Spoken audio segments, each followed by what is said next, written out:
The 2-decade secret of Kenosha County. In September 2003, a quiet neighborhood in Randall, Wisconsin was shaken by a dark mystery. Inside his home, a 50-year-old Navy veteran named David Vander lost his life in an act of targeted severe violence. There was no forced entry, no signs of a struggle, and nothing was stolen. It appeared to be a calculated termination. At the time, his new wife of just 2 months, Rosanna Collins, told authorities that a mysterious intruder must have slipped inside. Down the street, a trusted neighbor and family friend named John Fiscal claimed he had been out fishing alone during the incident. With no direct evidence to disprove their timelines, the initial investigation stalled.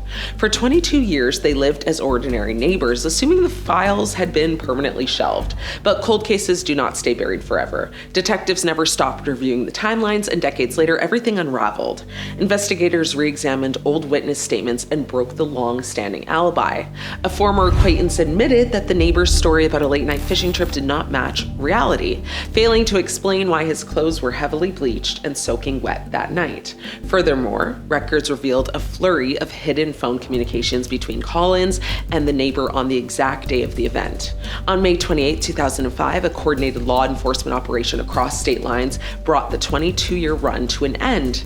Now, 70 years old, both individuals were taken into custody and faced severe charges of first-degree intentional homicide, proving that even a 22-year silence eventually shatters. The Fugitive of Atlanta. In 1994, a violent altercation at an Atlanta neighborhood parking lot left a transit worker dead. The suspect? Mohammed Bilal El-Amin, vanished into thin air almost immediately after the incident. Now, despite an intense initial search by local authorities and federal agencies, the trail went entirely cold. El-Amin did not flee the country. Instead, he mastered the art of hiding in plain sight. He assumed a completely different identity, secured employment, and lived a quiet, unassuming life for nearly 3 decades. He avoided any major interactions with law enforcement, carefully keeping his head down as 28 years rolled by. The illusion finally shattered due to the relentless efforts of a federal fugitive task force. Investigators utilizing advanced database tracking and cross-referencing technology flagged an anomaly in his documentation.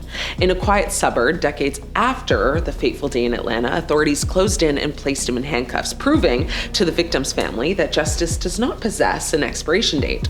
The 40-year deception. This account involves a deception so deeply rooted that it spanned 4 distinct decades. In the early 1980s, a mother named Deborah Newton took her 3-year-old daughter and vanished, completely severing ties with the child's father and the legal system. Newton assumed the name Sharon Neely. For 40 years, she raised the child under this completely fabricated persona. The daughter grew up, the daughter went to school, and lived her entire adult life believing her mother's false narrative, completely unaware that she was actually the subject of a long-standing missing person and abduction investigation. The decades of evasion came to a sudden halt when Newton attempted to navigate a routine administrative process that required comprehensive identity verification. Modern digital record systems immediately flagged the deep discrepancies in her history. When law enforcement confronted her, the 40-year-old house of cards collapsed instantly, forcing a now grown daughter to confront a shocking reality about the woman who raised her. Keon E. Lucas was only 14 years old when Eerie police charged him in connection with a deadly attack in January 2017. According to authorities, Lucas fired into a van carrying 4 people, fatally striking a man from the city. What made the case especially disturbing was his age, as Lucas was still more than 2 months away from turning 15 when the incident occurred. Yet, prosecutors said he'd already become involved in an act with irreversible consequences. By the time the case moved through the courts, Lucas was 18 and facing the possibility of spending much of his adult life behind bars. The attack shocked the Eerie community and became a grim example of how quickly teenage violence can destroy multiple lives. For the loved ones, there was no sentence that could undo what happened inside that van on that January day. Now, Brenda Spencer became one of America's most infamous teenage criminals long before school tragedies became a reoccurring headline. In January 1979, the 16-year-old opened fire in the window of her home overlooking Grover Cleveland Elementary School in San Diego, California. She took the lives of the school's principal and a custodian while injuring several children, police officers, and staff members. When asked about why she carried out the attack, Spencer gave an answer that has echoed through history because of how cold and detached it sounded. She reportedly said, "I don't like Mondays. This livens up the day." Yeah, now that single sentence transformed her into one of the most recognizable juvenile offenders ever recorded. Convicted as an adult, Spencer received a sentence that has kept her incarcerated for decades, and every parole request has been denied. Her case continues to be revised in documentaries, news reports, and crime specials more than 40 years later. Joshua Phillips seemed like an ordinary teenager living in Jacksonville, Florida, until one terrible decision exposed a horrifying secret. In 1998, 14-year-old Joshua was playing with 8-year-old Maddie Clifton when a sudden altercation turned tragic. Rather than immediately telling anyone what happened, Joshua concealed Maddie's body beneath his own waterbed, where it remained undiscovered for several days while volunteers searched desperately for the missing girl. Friends, neighbors, and even search teams came within feet of the hiding place without realizing what was underneath. Now, when the truth finally emerged, the revelation stunned the nation. During the investigation and the trial, psychologists tried to understand how someone so young could hide such a devastating secret while pretending that nothing had happened. Phillips was convicted and spent decades in prison before eventually being released on parole after his sentence was modified under changes to juvenile sentencing laws. But even today, the details of this case remain incredibly unsettling. Tasmin Glass became one of Scotland's most talked about young offenders after her role in a shocking murder plot. In 2018, at just 19 years old, Glass convinced others to confront her former partner, Stephen Donaldson, following the breakdown of their relationship. What followed was an unimaginably cruel series of events that ended with Donaldson losing his life. Now, during the investigation, detectives uncovered messages showing escalating hostility leading up to the attack. Prosecutors argued that Glass played a significant role in setting the events into motion, even though she was not the person who carried out every aspect of the crime. The trial gripped Scotland with emotional testimony revealing the manipulation and the planning behind the scenes. Glass was convicted for her involvement and sentenced to a lengthy prison term. The case remains one of the country's most disturbing modern examples of teenagers becoming involved in a carefully orchestrated murder.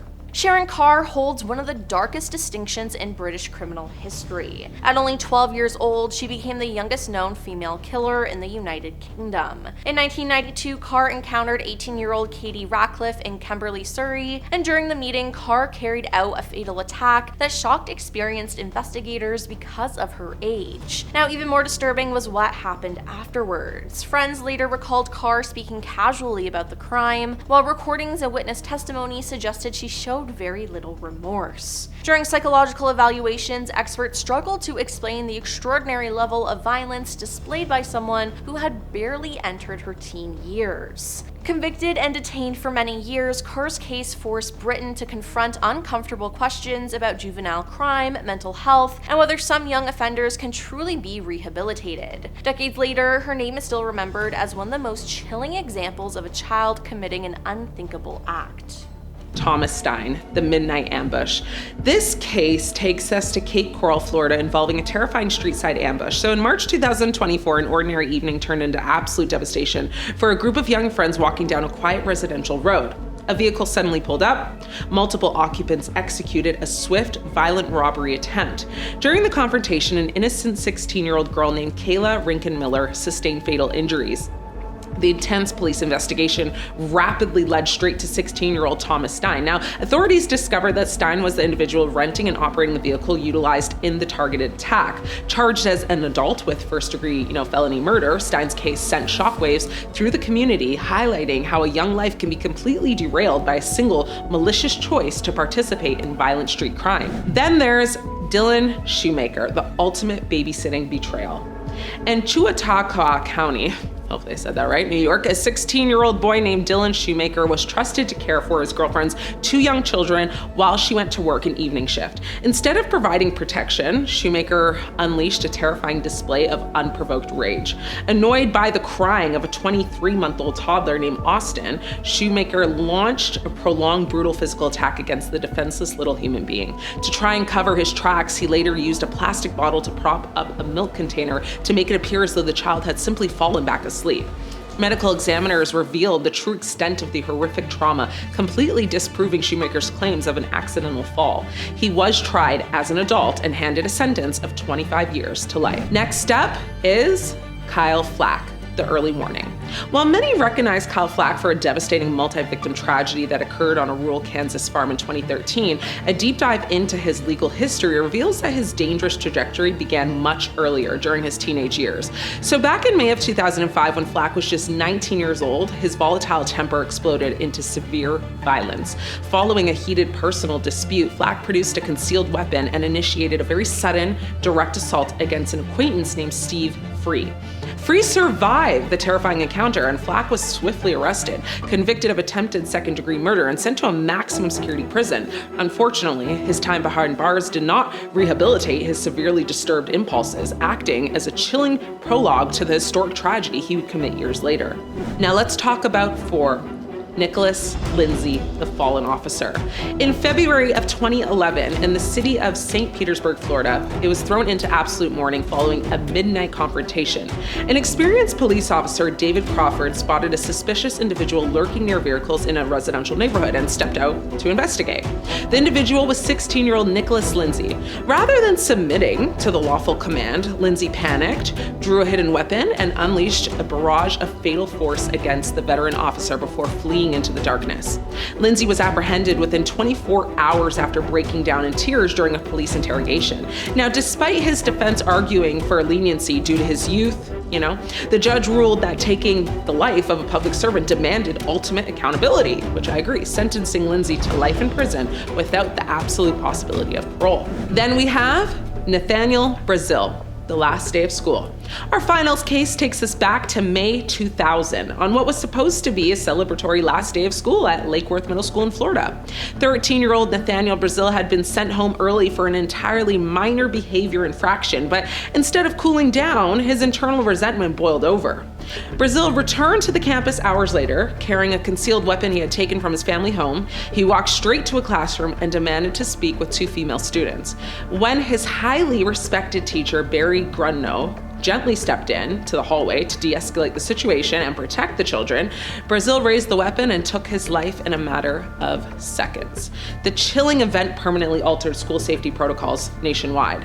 Tried fully as an adult, Brazil was handed a 53-year sentence behind bars. Joseph DeAngelo, the Golden State Killer. For over 40 years, the state of California was haunted by a phantom known as the Golden State Killer. This elusive individual was responsible for at least 13 passings and over 50 severe physical assaults throughout the 1970s and the 80s. Then, the trail went completely cold. The breakthrough came actually in 2018 through the revolutionary use of investigative genetic genealogy.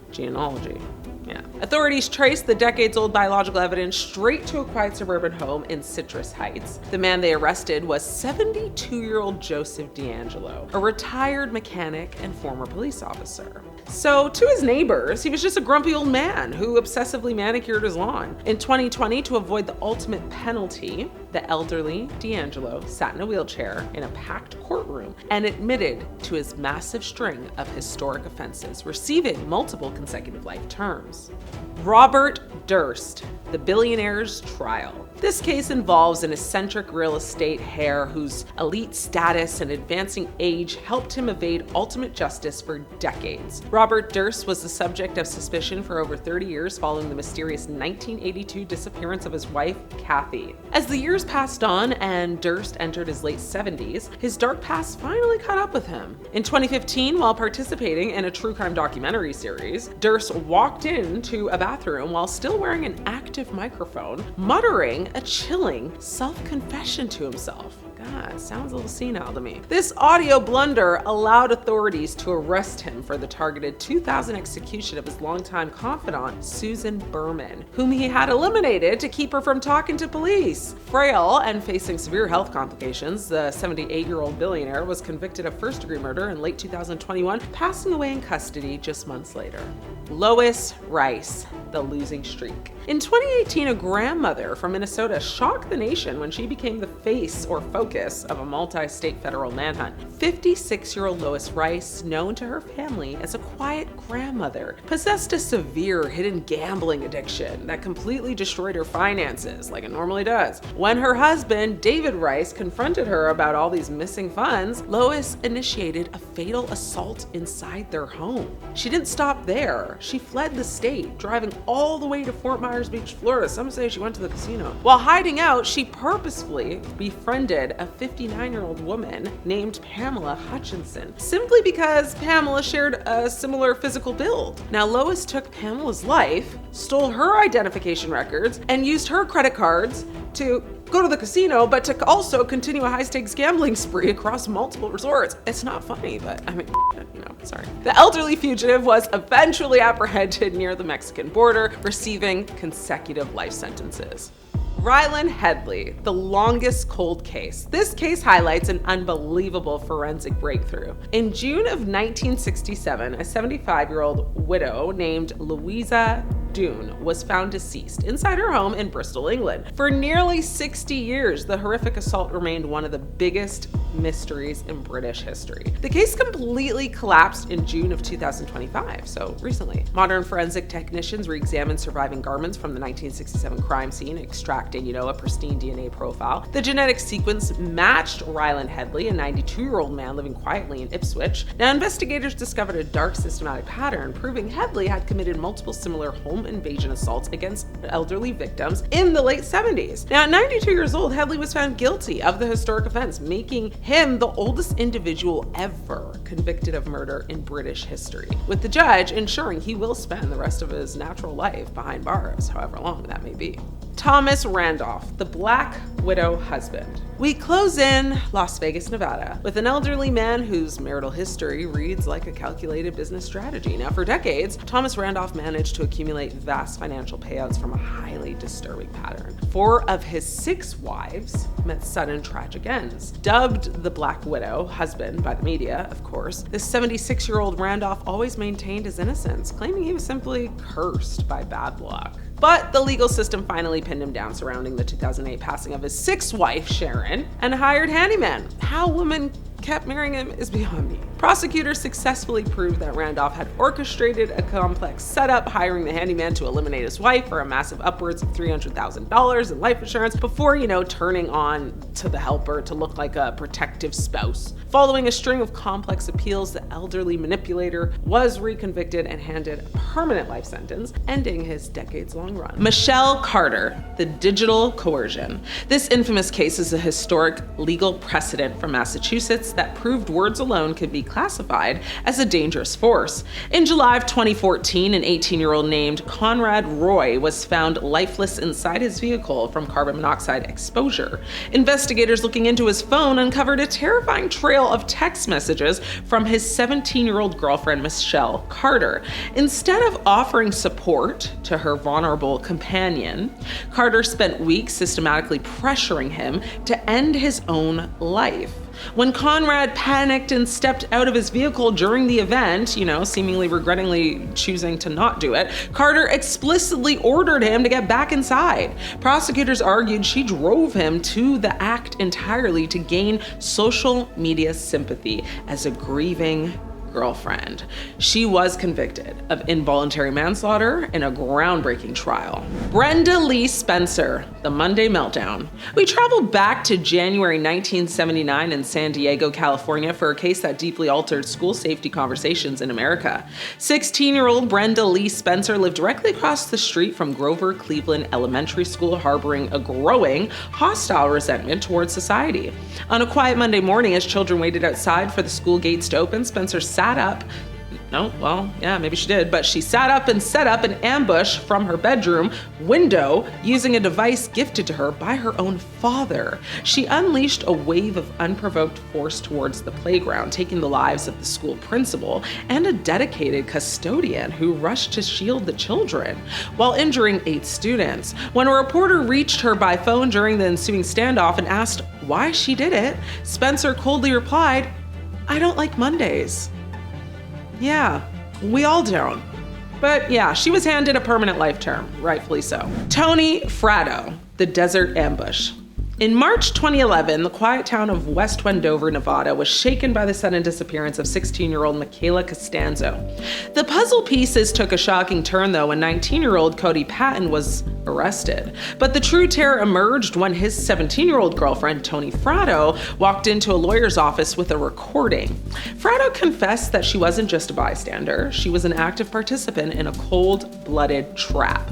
The teenage couple had lured Michaela into a vehicle after school and driven her out to a desolate desert location. Together, they launched a ruthless physical assault, with Fratto personally using a blunt tool to end the young girl's life before burying her in a shallow grave. Fratto pleaded guilty to second-degree murder and was sentenced to life behind bars. Alyssa Bustamante, the calculated urge. Perhaps no modern juvenile offender possesses a more chilling psychological profile than 15-year-old Alyssa Bustamante from St. Martins, Missouri. In October of 2009, Bustamante decided she simply wanted to know what it felt like to take a life. She targeted her 9-year-old neighbor, Elizabeth Olton, luring the young girl into a dense wooded area behind their homes. Bustamante carried out a severe, premeditated physical assault, taking Elizabeth's life before concealing her remains in a grave she had dug days in advance. In her personal journal, recovered by detectives, Bustamante wrote that, the experience was amazing, and laughed off the gravity of the act. She later accepted a plea deal to avoid ultimate penalties, resulting in a life sentence. Sarah Johnson, the inheritance execution.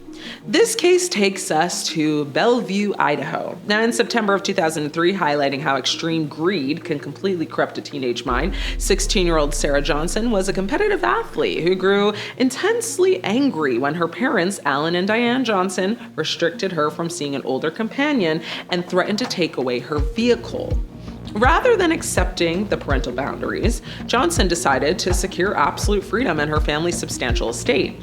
Early in the morning, she took a device from a guest quarters on the property, walked into her parents' bedroom, and took both of their lives while they were asleep. She then discarded her outer clothing in a nearby trash container before staging a frantic scene for neighbors.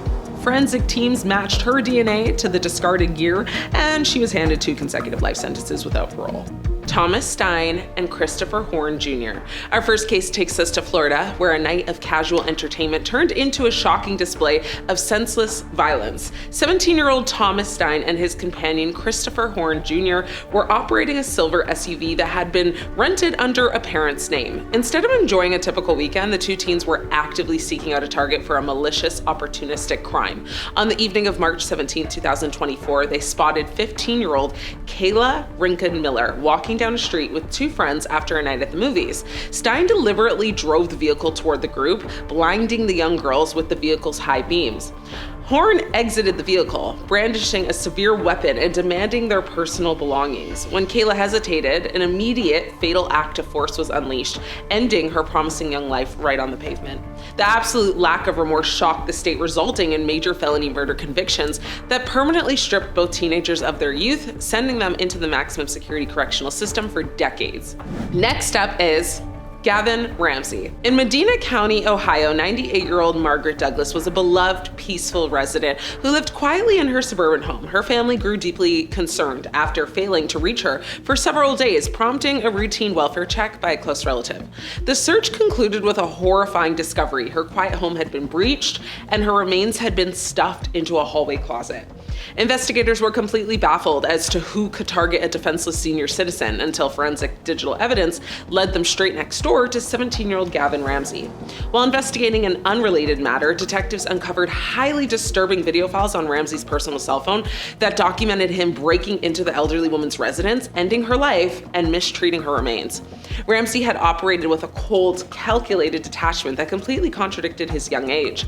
The judge recognized the absolute danger he posed to the public, handing down a permanent life sentence without the possibility of parole. Then we have Jared Cano.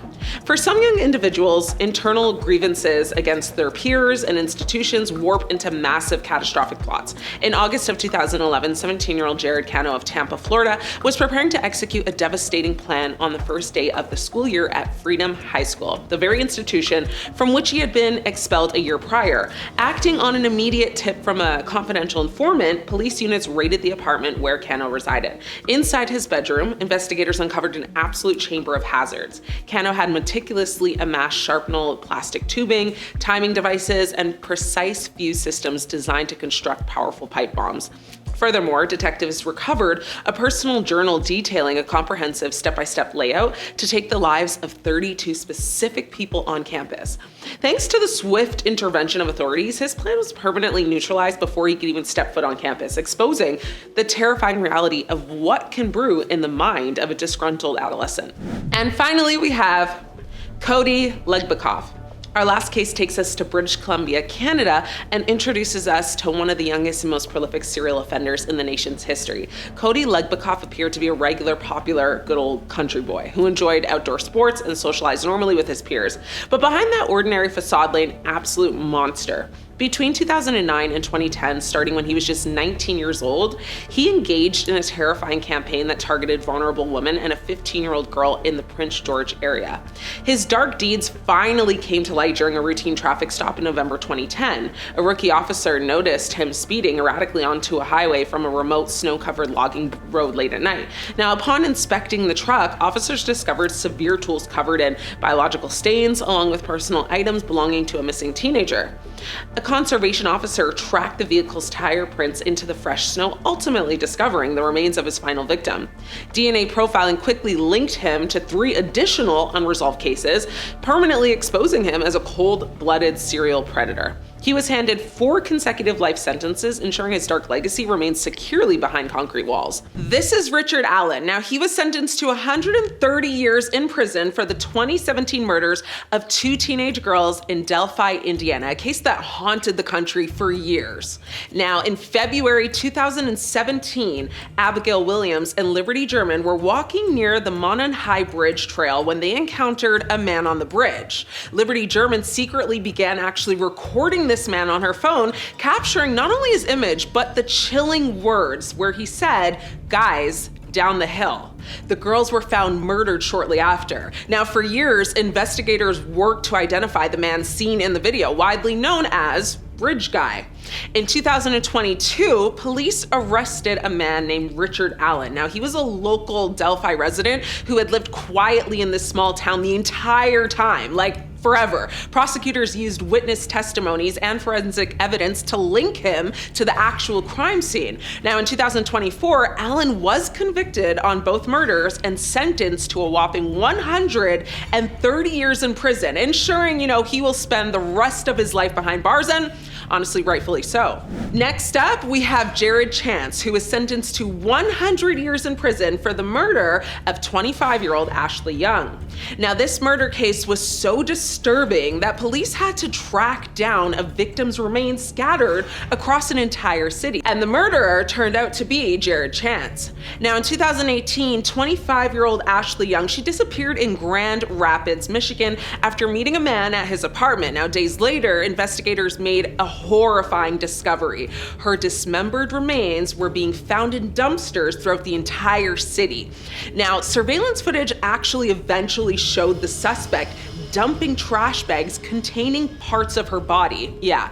Now, when detectives searched her apartment, they found blood evidence and tools used in the dismemberment everywhere. Prosecutors said the murder happened during a violent encounter before the suspect attempted to hide the crime. And, he just thought cutting up the body and disposing of it piece by piece would work. Now, in 2019, he was convicted of murder and mutilation of a corpse and sentenced to at least 100 years in prison. So this was guaranteeing he almost certainly will die behind bars.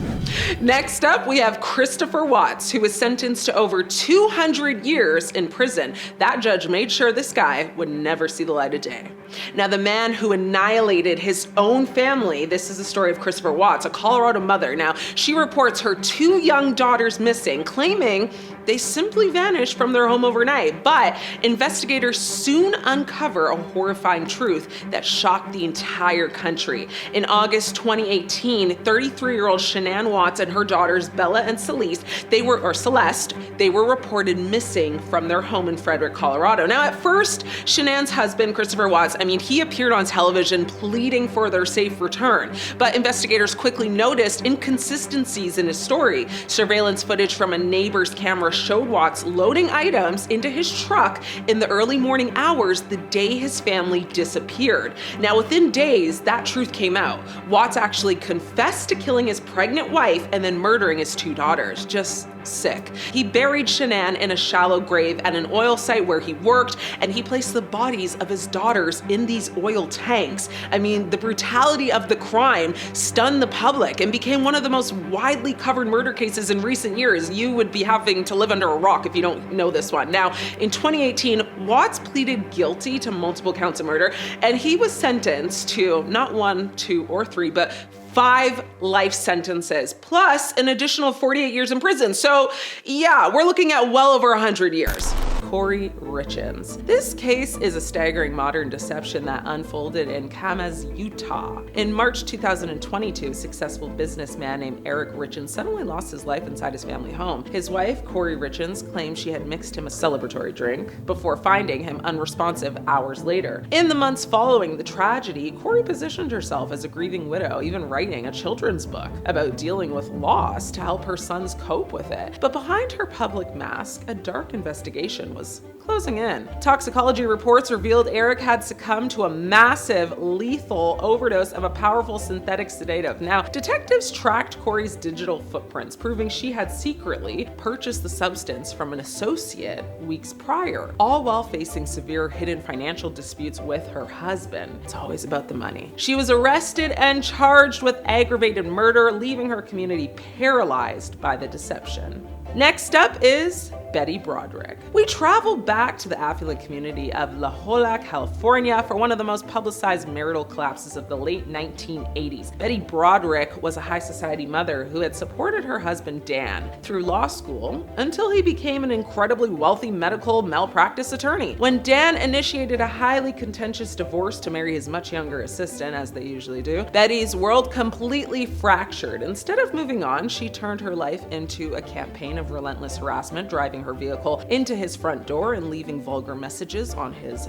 voicemail machine. Now, the escalation reached a permanent fatal climax in November of 1989. Betty used a hidden key to slip into Dan's new home before daybreak, initiating a very sudden, devastating assault that took the lives of both Dan and his new wife while they slept. She was convicted of 2 counts of second-degree murder. Now let's talk about Pamela Smart. In May 1990, a quiet condominium in Derry, New Hampshire became a horrific crime scene when 24-year-old insurance worker Gregory Smart was ambushed inside his own home. His wife, Pamela Smart, who wasn't that smart, but a media director at a local school, returned home to find the residents tossed in an apparent burglary gone wrong. As police scrutinized Pamela's oddly calm behavior, they uncovered a deeply sinister plot. Pamela had been engaging in an illicit relationship with a 16-year-old student at her school. Utilizing severe psychological manipulation, she convinced the teenager and 3 of his friends to carry out the execution of her husband, explicitly instructing them to stage it like a break-in so she could claim a substantial life insurance policy to fund her life. Her audio-recorded conversations exposed the entire plot, and she was handed a mandatory life sentence without parole. Not so smart now, are we? Next up, we have Nancy Kissel. This case takes us across the globe to the high-stakes world of wealthy people in Hong Kong. Now, in November 2003, a prominent investment banker named Robert Kissel completely vanished from his luxury high-rise apartment complex. His wife, Nancy Kissel, claimed Robert had just simply packed his bags and walked out after a domestic argument. But days later, maintenance staff discovered Robert's tightly bound remains hidden inside a heavily rolled-up carpet in a storage unit. Now, the investigation revealed Nancy had mixed a highly potent prescription prescription sedative into a strawberry milkshake, giving it to her husband before executing a fatal physical assault. Dubbed the milkshake murder by global media, Nancy's trials exposed a web of marital unfaithfulness and greed, resulting in a permanent life sentence. And finally, we have Betty Lou Beets. This case takes us to Texas with an individual whose pattern of marital betrayal earned her a terrifying reputation. So back in 1983, a retired fire captain named Jimmy Don Beets disappeared, with his boat later found drifting empty on a local lake, leading authorities to assume an accidental drowning, of course. But 2 years later, an independent tip forced investigators to execute a search warrant on the property of his wife, Betty Lou Beets, BLB. As forensic teams excavated the yard, they didn't just find Jimmy's remains buried beneath a newly constructed storage shed, they'd also uncovered the remains of her previous husband, plot twist, Doyle Barker, buried under a wishing well. Who would have thought? Betty Lou had systematically eliminated her companions, plural, to collect on their veteran benefits and insurance policies. Wow. Treating her marriages as business transactions. She was convicted of capital murder and faced the ultimate penalty in 2000. Let's talk about Brian Stephen Smith. Our first case takes us to the freezing landscape of Anchorage, Alaska, hopefully I'm saying that right, involving an individual whose serious or secret acts were only exposed by a stroke of pure chance. Brian Stephen Smith was a quiet local resident who hid an absolute monster beneath his everyday exterior. In 2019, a woman walking down a street discovered a lost digital storage card on the ground. When she plugged it in, she uncovered a horrific archive of graphic videos detailing a man systematically tracking, torturing, and taking the lives of vulnerable women, speaking in a highly distinct accent. Now, she immediately handed the device to the police, who recognized the voice as Smith's. Upon his arrest, Smith shocked detectives by calmly admitting to a second completely separate offense from the year prior. In July of 2024, he was handed a crushing 226-year prison sentence. Next up, we have Todd Kohlhepp. In Spartanburg County, South Carolina, Todd was a highly successful licensed real estate broker who owned a massive 95-acre rural property. To his clients and colleagues, he was just an ordinary businessman, but his land held a very dark, terrifying secret. In late 2016, authorities tracking the electronic communication signals of a missing young couple raided his property. Deep in the woods, they discovered a young woman chained alive inside a heavy metal shipping container where she had been held captive for over 2 months.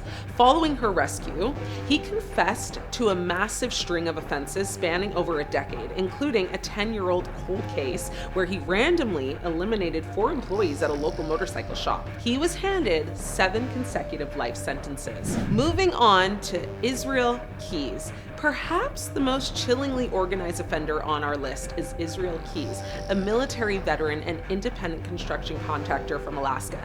Keys did not target a specific demographic. Instead, he targeted absolute geographic opportunity to invade detection. Now, Keys would fly across the country, rent a vehicle, and drive hundreds of miles to random campgrounds, trails, or cemeteries.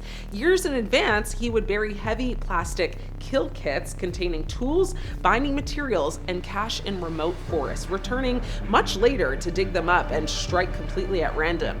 He was finally apprehended in 2012 after making a critical error using a victim's financial card, admitting to at least 11 offenses across multiple states before taking his own life in custody.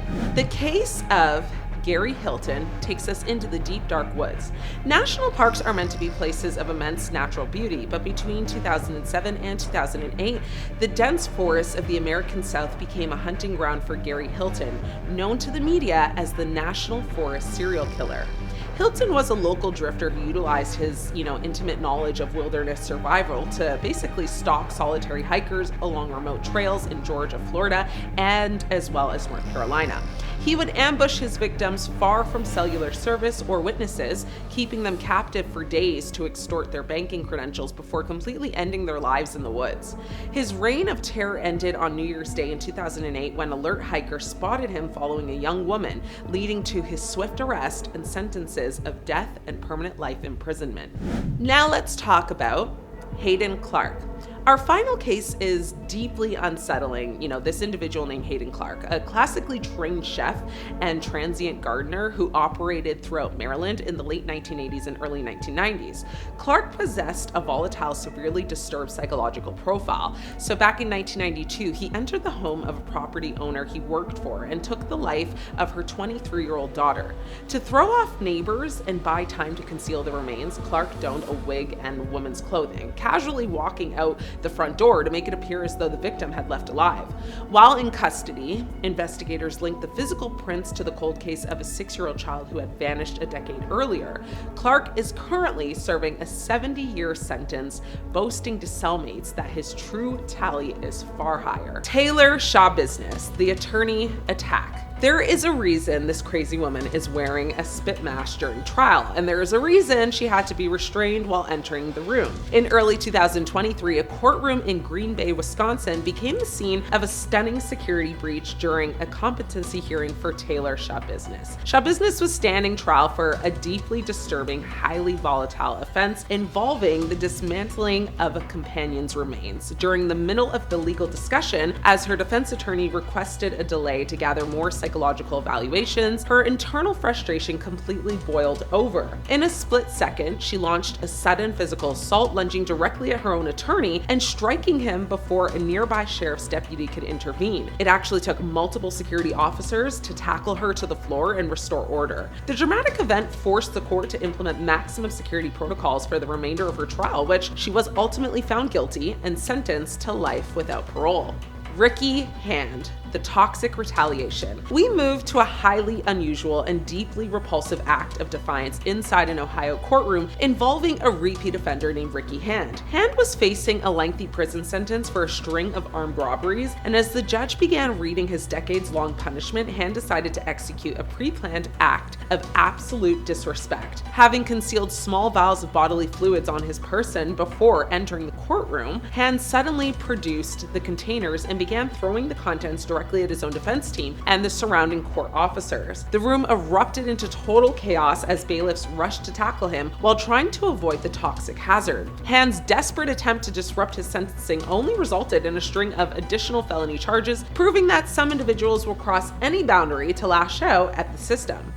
Ted Bundy, the Great Escapes. Perhaps no criminal in American history treated the legal system with more arrogant defiance than Ted Bundy. In the late 1970s, facing serious charges in Colorado, Bundy used his background as a former law student to convince the judge to let him act as his own legal counsel, granting him a major privilege, access to the courthouse law library. Bundy used this exact access to execute a daring escape, leaping directly out of a second-story library window while guards were distracted. Though he was captured days later, he wasn't done. Just months later, he managed to escape from his jail cell entirely, fleeing to Florida, where he committed further horrific acts. When he was finally brought for trial for the last time under maximum security, he continued his theater, using a bizarre loophole to legally marry one of his character witnesses right in the middle of the courtroom proceedings, defying the solemnity of the court until the very end.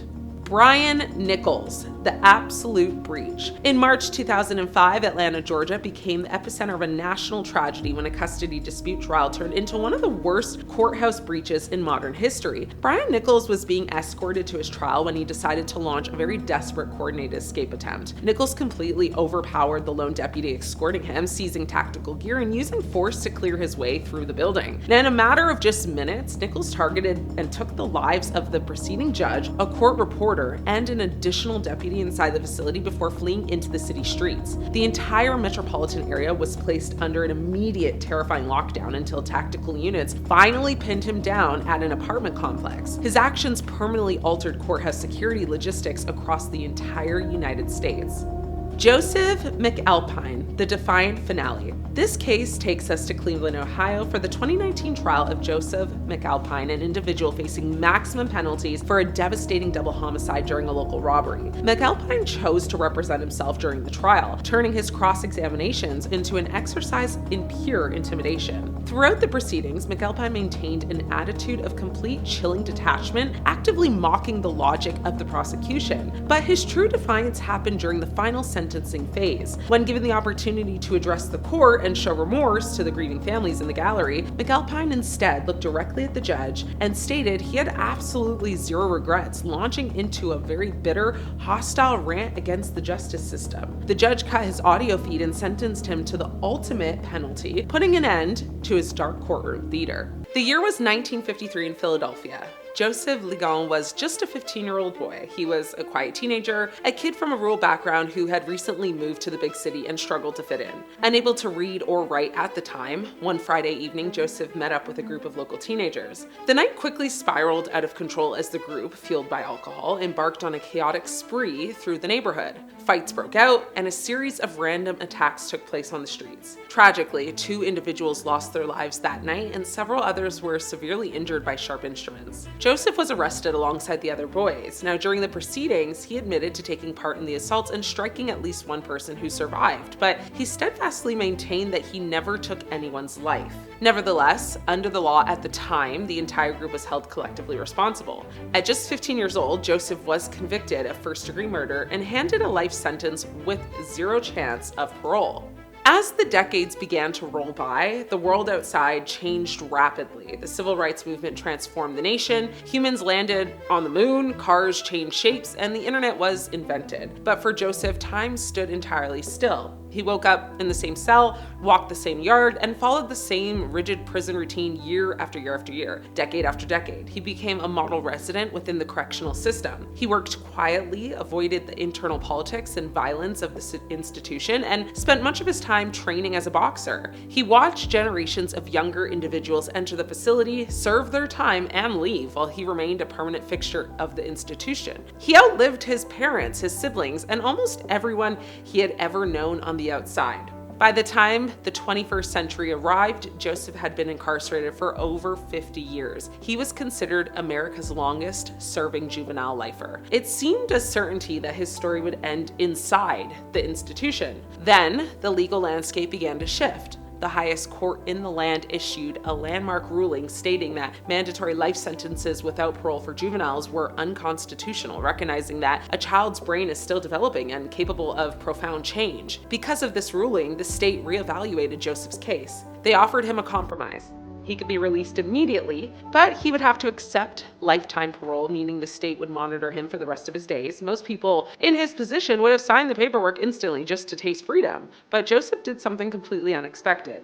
He looked at the offer and said no. He believed a lifetime of parole was not true freedom, and he insisted that his original sentence was entirely illegal from the start. He chose to stay in his cell and fight for total independence. His gamble paid off. His legal team took the fight further, arguing that his decades of incarceration had more than paid any debt to society. A federal judge agreed, ordering his complete unconditional release. In early 2021, Joseph walked out of the prison gates as a completely free man. He had entered the system as a 15-year-old boy in 1953, and he was stepping out into the modern world at 83 years old. He had spent an incredible 68 years behind bars. The world he encountered was unrecognizable. He had never seen a smartphone, a microwave, or a modern flat-screen television. The towering skyline of Philadelphia looked entirely different than the city he left behind as a child. Yet, despite the massive cultural shock, Joseph adapted with remarkable grace. He expressed an immense appreciation for the simple things that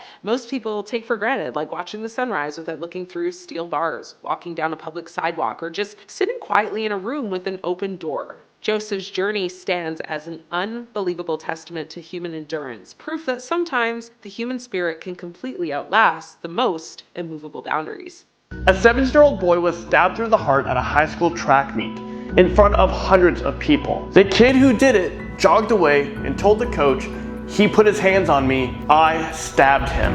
And when police arrested him, he corrected the officer and said, "I'm not alleged, I did it." And while the victim's family planned the funeral, strangers on the internet raised over $625,000 for his killer's defense. At the time of this recording, I think it's over $700,000. Well, this is the story of Carmelo Anthony, and it gets darker from here. So make sure you guys continue watching. Who is Austin Metcalf? On April 2nd, 2025, Frisco, Texas, David Kuykendall Stadium.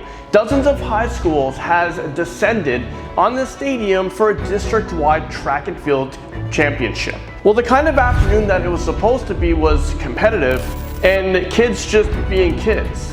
Well, one of those athletes was Austin Metcalf, a 17-year-old 11th grader at Frisco Memorial High School. By every account, Austin was the kind of kid you root for.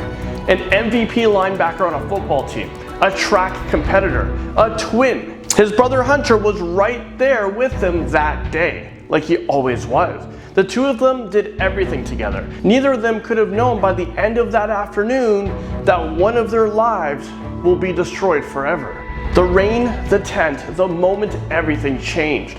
When a storm rolled in and delayed the meet, athletes scattered for cover. Schools had their own designated tents set up in the bleachers.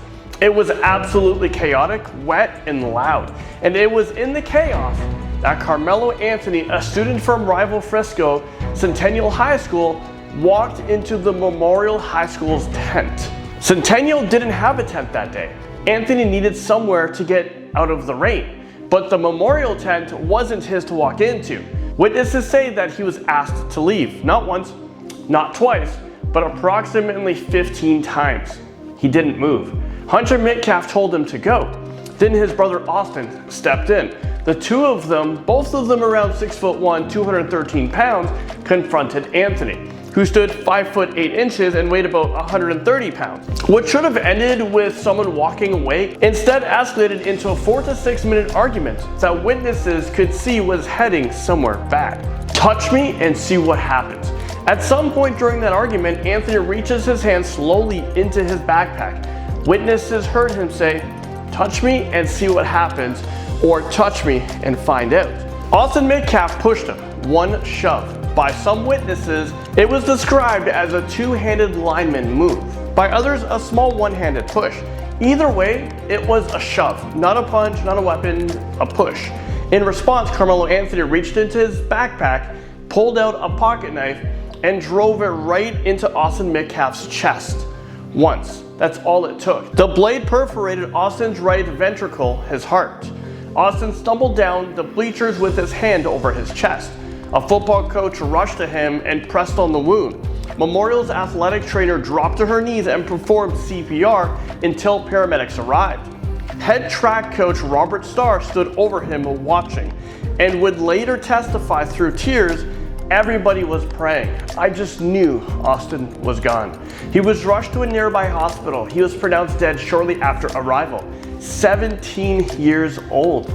The arrest, in his own words: "After the stabbing, Anthony jogged away from the tent. A coach who encountered him on the track meet asked what happened. Anthony told him, 'He put his hands on me. I stabbed him.' No panic, no breakdown." When officers arrived, Anthony was cooperative, almost disturbingly so. Arms raised, he told the police he had been protecting himself. In the back of a police car, he asked, "Is he going to be okay?" And in the same breath asked if what qualifies him for self-defense.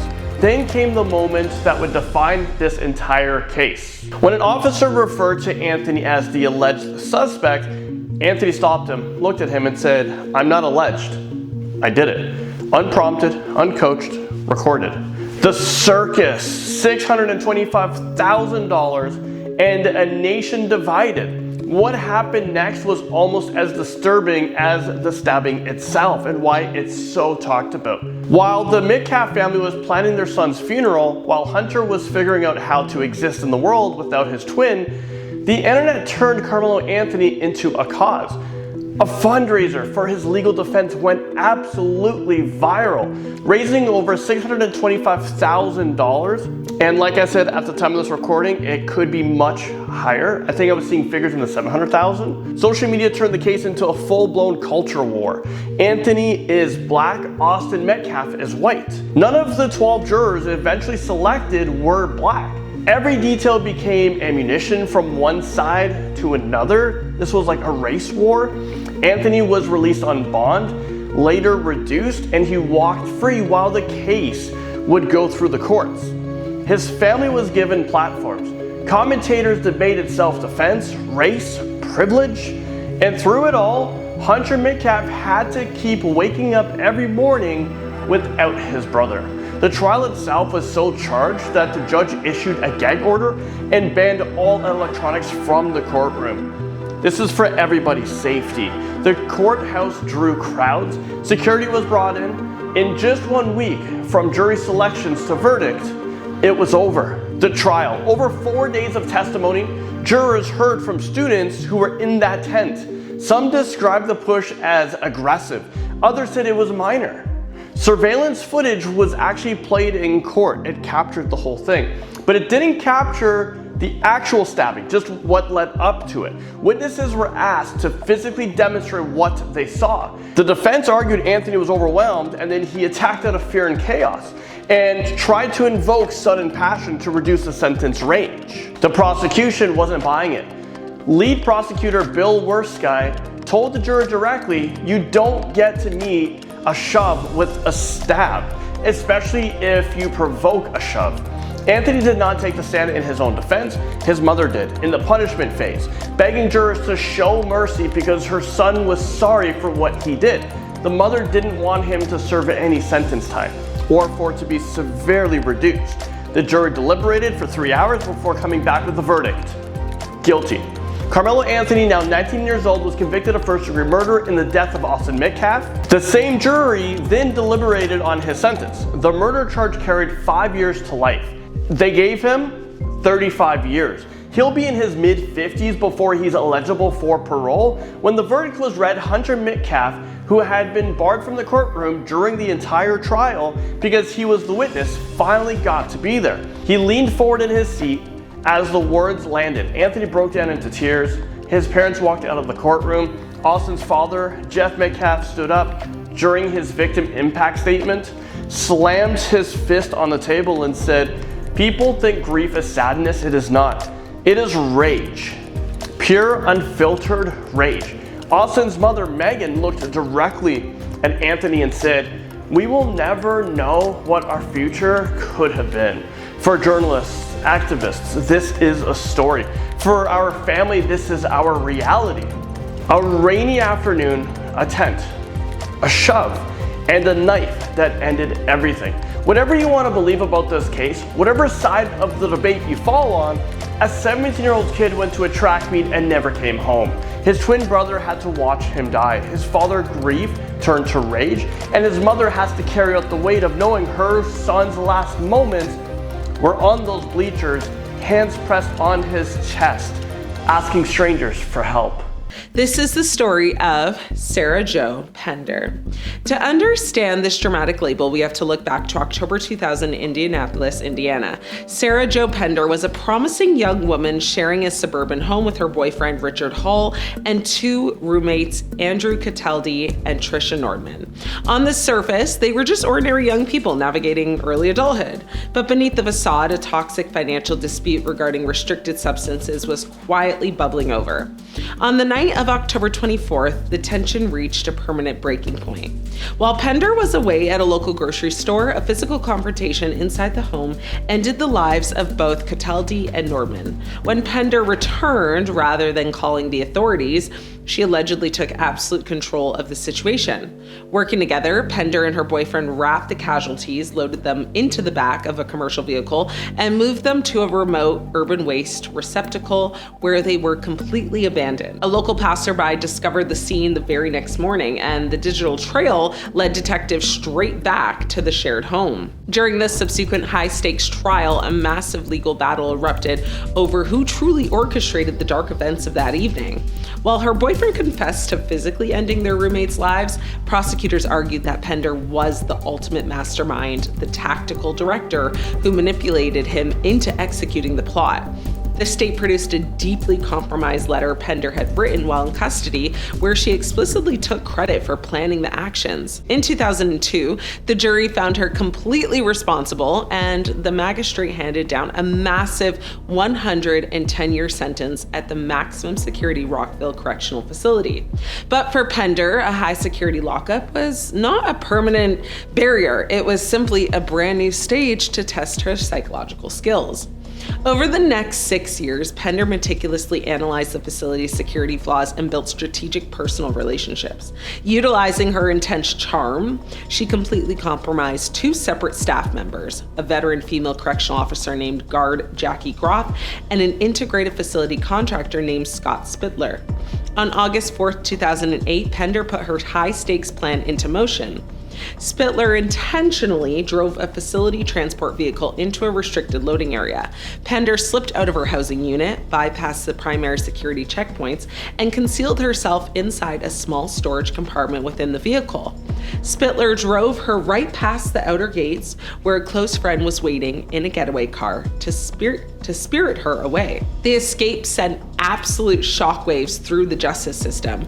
Pender successfully fled to Chicago, assumed a completely false identity under the alias Ashley Thompson, and blended seamlessly into a regular neighborhood, securing a job at a local consulting firm even. Her daring escape and ability to seamlessly compromise professional guards landed her an immediate spot as the primary female target on the legendary national television broadcast America's Most Wanted. This was when the U.S. Marshals officially dubbed her the most dangerous woman in America, warning the public that her capacity for psychological manipulation posed a very profound threat to institutional security. The massive international dragnet finally closed in after 4 months on the run. A sharp neighbor in Chicago recognized her face from the television broadcast and alerted authorities right away. Federal marshals breached her apartment building, taking her into custody without incident. Sarah Jo Pender was returned to the Indiana Department of Corrections under absolute maximum isolation, where she remains housed today. Her story stands as a very chilling reminder that the ultimate danger doesn't always come from physical force. I mean, sometimes it just comes from an articulate mind capable of turning absolute rules into mere suggestions.